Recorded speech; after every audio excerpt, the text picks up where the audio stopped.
Hello, is this Catherine? Can you come over for a bit? It was a call from Michelle, my husband's younger sister. She sounded panicked, really on edge. Michelle's house was just a short walk away. I've got it. I'll head over right now. When I arrived at Michelle's, she led me to a room that was buzzing with bees. What the heck is this? I opened a cardboard box and they came flying out. We need to call Michelle's husband, Bob. He's at the coffee shop, I said and dialed him up. Talking in a room full of bees seemed like a bad idea, so Michelle and I stepped outside. The three of us gathered on the front porch. So, Michelle, why do you have that box of bees in your house? I don't know. I just picked it up because it was left in front of my house. That can't be. That box was sent to me from my daughter, Emily. My name's Catherine Jones, a 65-year-old who works part-time at a local supermarket. One thing that hasn't changed since I was a kid is my love for stuffed animals and teddy bears.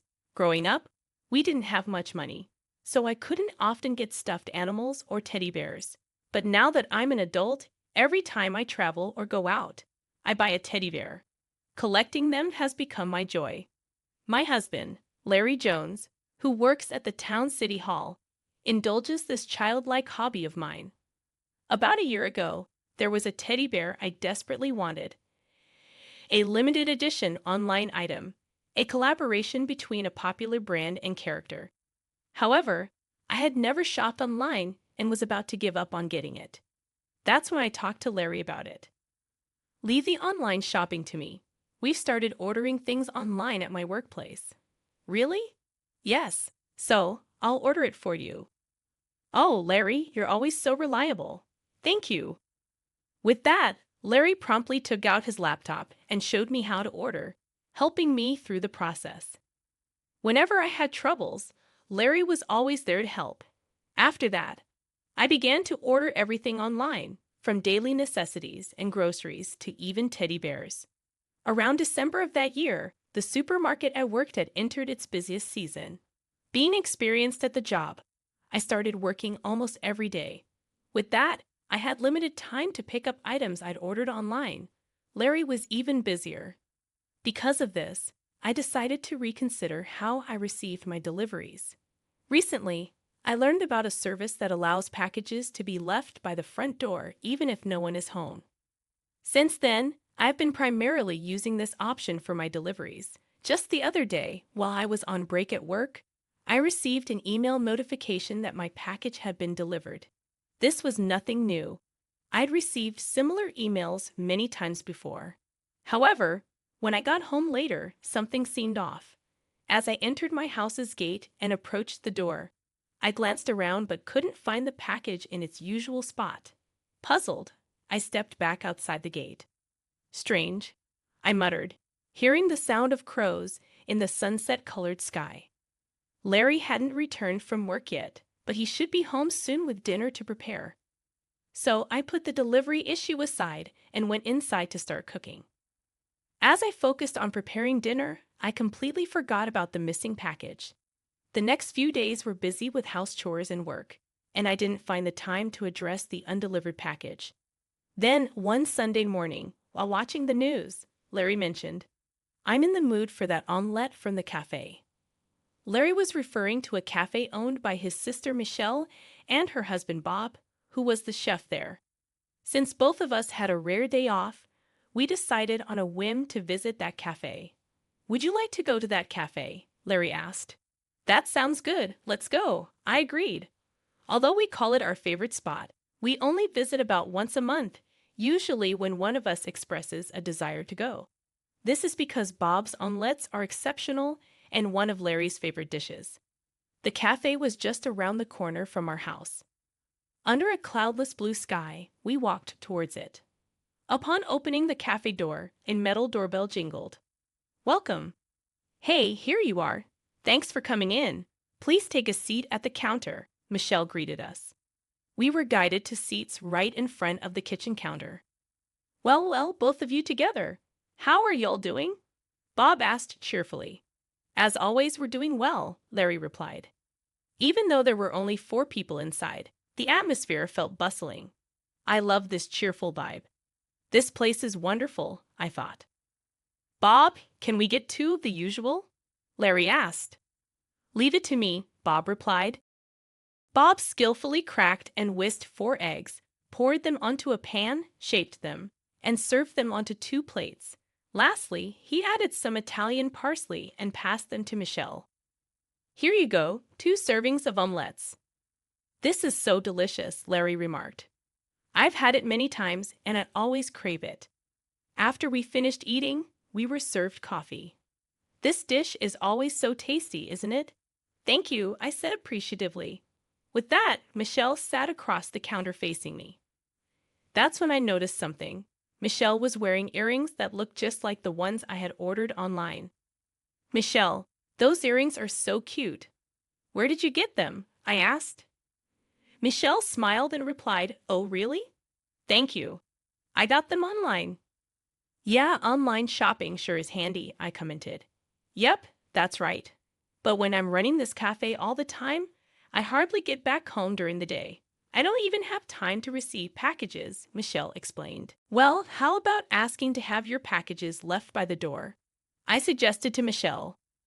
Michelle looked a bit surprised and asked, Is there such a thing? At that point, I decided to explain the concept of the service in detail, recalling and sharing my own experiences with it at home. It's a good service, but sometimes there are mistakes.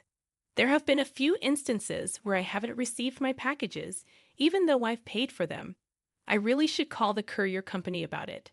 But I just haven't had the time, I explained. Michelle responded empathetically. Oh, I see. So that happens. I took this moment to check the status of my packages to be delivered. At the top of the list, the limited edition teddy bear I ordered was shown as preparing for shipment. I pointed it out to Michelle and said, Look, Michelle, it says it hasn't been delivered yet. Then I pointed to the second item, which read delivered. It was a cosmetic product. This should have already arrived at my place, but it hasn't. That's strange, I remarked. I hope you find it, Michelle said. At that moment, I looked over at Larry. He and his friends were having a different conversation, but soon joined in on our topic. Well, guess we should just wait for it to be delivered someday, Larry said with a carefree smile. Larry's always been such a laid-back guy. He doesn't seem to take things too seriously. We continued our casual chat for a while before leaving the cafe. On the way home, I impulsively checked the delivery history on my smartphone. Nothing had changed. Most of the packages were marked as delivered. I wondered why it hadn't arrived and thought of various possible reasons. Maybe the local post office was holding it, or it got delivered to the wrong house. I was pretty sure no one in my neighborhood would just take a package left outside someone else's door. Right now, I was mostly concerned about whether that limited edition teddy bear would be delivered as promised. Whether or not I pursued the issue would depend on if that teddy bear arrived. That's what I was thinking to myself. 2 days had passed since I went to the coffee shop. Right after work, I eagerly checked my smartphone. At last, the delivery status of the limited edition teddy bear I had been longing for read delivered. I quickly changed out of my work clothes and started to walk home faster. Once home, I looked for the package, but I couldn't find a box anywhere. I still hadn't figured out why the package hadn't arrived at my place, and I was getting pretty frustrated. Up until now, the only items that hadn't been delivered were cosmetics and condiments, so I wasn't in a rush. But this time was different. The teddy bear I had been eagerly waiting for, which was supposed to be part of my collection, hadn't arrived. I decided to get to the bottom of this. That evening, I talked to Larry. I didn't receive the teddy bear that was supposed to arrive today, I told him. That's bad. How many times has this happened now? Larry asked. Probably about 3 times. Something's not right, I replied. Oh, I'm gonna call the post office now. Let's do that, Larry suggested. I called the nearest post office, but as expected, there was no good news. The delivery man answered the call. I can't find the package you said you left at the door, he informed me. Really? I'm sure I left it right in front of your door. I thought maybe you still had it. What's going on? I asked. Well, there's a possibility someone stole it. You might want to file a police report, the delivery man suggested. Thanks. I'll think about it, I replied. Both of our spirits seemed to sink. For some reason, I felt sorry for the delivery man too. Even if I wanted to file a theft report, I didn't have any solid proof and was hesitant. That's when Larry said, "Let's ask Emily. She might know a solution." Emily is our daughter, who turned 40 this year. Now she's married and living in her husband's house, seemingly swamped with chores and work every day. Thinking it might be easier to discuss with my daughter Emily, I decided to ask her for advice. "Hello, Emily. I've been having an issue for the past month. Packages I've been expecting haven't been arriving," I explained. Emily chuckled a bit and then came up with a wild suggestion. "I'm going to send over a box of bees. If we leave it out for delivery, maybe we can catch the thief red-handed when they open it. What do you think?" To be honest, the idea seemed way too bold, but it might be worth a try. "Can you really do that?" "Don't worry about it. We have a huge swarm of bees back home, and this might just help us catch the culprit quickly," Emily reassured me. I was skeptical but hopeful, so I waited for the bee-filled package. A few days later, after work, I checked my phone and saw that the anticipated delivery had been made. When I got home, just like always, the package was nowhere to be found. I wasn't sure if this was a good or bad sign, but there was nothing I could do about it. Honestly, I was about to give up. At that moment, my smartphone buzzed. It was a call from Michelle. "Hello, Catherine. Can you come over for a bit?" Michelle's voice sounded urgent, almost panicky. "Sure, I'll be right there." When I got to Michelle's house, she led me to her room, and to my surprise, the room was filled with bees flying everywhere. "Oh my gosh, what happened?" I exclaimed. "When I opened this box, this is what I found inside," Michelle explained. First, I was shocked to find bees buzzing all around the room, and even more shocked to find out that Michelle was the culprit. I thought I should call Bob, who should be at the coffee shop, so I dialed his number, thinking it'd be difficult to discuss in a room full of bees. Michelle and I stepped outside. The three of us gathered at the front door.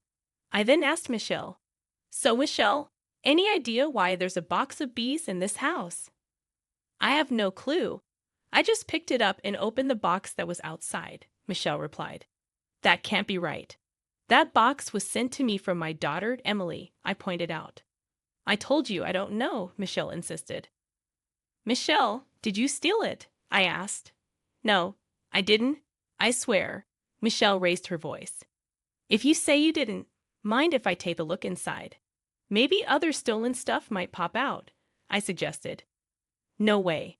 Let me check the room quickly," Michelle said, not letting me enter. I had no choice but to wait outside. As I was explaining to Bob about my missing packages possibly being stolen, we heard Michelle scream. She probably got stung by a bee in her panic. Michelle came out looking disheveled and said, "The room's a mess with those bees flying around, so I'd appreciate it if you'd head home for today." She indicated that she wouldn't be letting anyone in her room because of the bees. Then, an unfamiliar person approached us. It was a beekeeper named Oliver, a friend of Emily's who lived nearby. After a quick introduction, Oliver said, "Emily asked me to help with the bee situation. Is it okay if I handle it here?" "Yes, please. We'd appreciate it," I replied. While Michelle was flustered, Bob and I let Oliver inside the house. While waiting for the bees to be collected, we continued talking outside. "I guess we'll be able to check the room today," Bob remarked. "But I've only got stuff I bought." "There's no point in checking," Michelle suddenly asserted, clearly intending to insist that everything in there was hers. 30 minutes later, Oliver completed collecting 900 honeybees. Shocked by the sheer number of bees, the three of us entered the room. I took a quick look around and then started searching every corner. To my surprise, I found daily necessities like fabric softener and cosmetics I had ordered, scattered here and there. "So you've been taking all of these too, huh?" I confronted Michelle. "No, I told you." Michelle began, but I showed her the order history on my phone with those products listed. "You still better deny this," I asked. Well, there's a chance we just bought the same things, right? Michelle replied, slightly exasperated. I didn't give up. I continued searching for the teddy bear, and near the edge of the sofa, I found a familiar-looking teddy bear. Is this teddy bear also one you bought? I questioned Michelle. Yes, Michelle replied. I knew this teddy bear was a limited edition, and each had its own serial number. So I checked the number for my teddy bear on my phone and compared it to the number on this one. Both had the same 5-digit number. This teddy bear is mine. See, it has the same number. I showed it to Michelle and Bob. I didn't know modern stuffed animals could do that, Bob muttered, while Michelle just sat on the sofa and looked down silently. So it was you who was stealing from her house every time? I asked Michelle. Yes. Michelle's voice grew heavy. What did you take? You haven't been using them all this time, have you? I pressed further. I used a bit of the toner and some imported seasonings, Michelle confessed. Why would you do something like that? More than being angry about having things stolen, I wanted to know her motive. I was out of money. The amount I was spending exceeded what I had, that's all, Michelle explained. But why spend so much? What did you spend it on? I probed.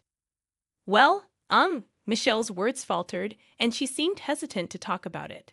Suddenly, Bob moved quickly and picked up a piece of paper that had fallen under the couch. Hey, what's this? Don't tell me you've been. Bob trailed off, showing us a piece of paper with numbers and an amount. I'm sorry, I got really into it, Michelle admitted. The paper Bob showed was a horse racing ticket. It turned out that Michelle had gotten heavily into horse racing and used the money she saved by using my stolen items on bets. Then Bob dropped another bombshell. You didn't by chance take money from our cafe's earnings, did you? Just a little bit, Michelle confessed. I knew something was off with the profits. How could you? Bob was clearly upset. It turned out she had embezzled tens of thousands of dollars from their cafe. I'm so sorry. I promise I won't do anything like this again. Please forgive me, Michelle cried loudly, apologizing. But for me, having my cherished teddy bear stolen even once was unforgivable. Her apologies did nothing to move my heart. Bob looked equally irritated. Turns out she had embezzled tens of thousands of dollars from their cafe, I informed Bob. Shall we meet in court? Bob suggested. With solid evidence in hand, Bob and I decided to file a police report. Bob decided to get divorced from Michelle. After that, charges of theft concerning my belongings and embezzlement in the course of her duties were brought against Michelle. She was eventually arrested, and we were satisfied with the outcome. Bob's Cave hired part-time workers, and sales began to rise steadily. By the way, I was given the opportunity to become the part-time team leader there. Michelle got arrested, I heard Larry mentioned. It's for the best. I'm better off without someone like her, I replied. Surrounded by hard-working folks makes me much happier now, Bob added. Yes, let's keep up the good work, I agreed. From then on, I started receiving packages left at my door. Of course, many new teddy bears joined my collection. Larry and I even went on trips to collect limited edition teddy bears from various places. And every day is blissful surrounded by all these teddy bears with Larry.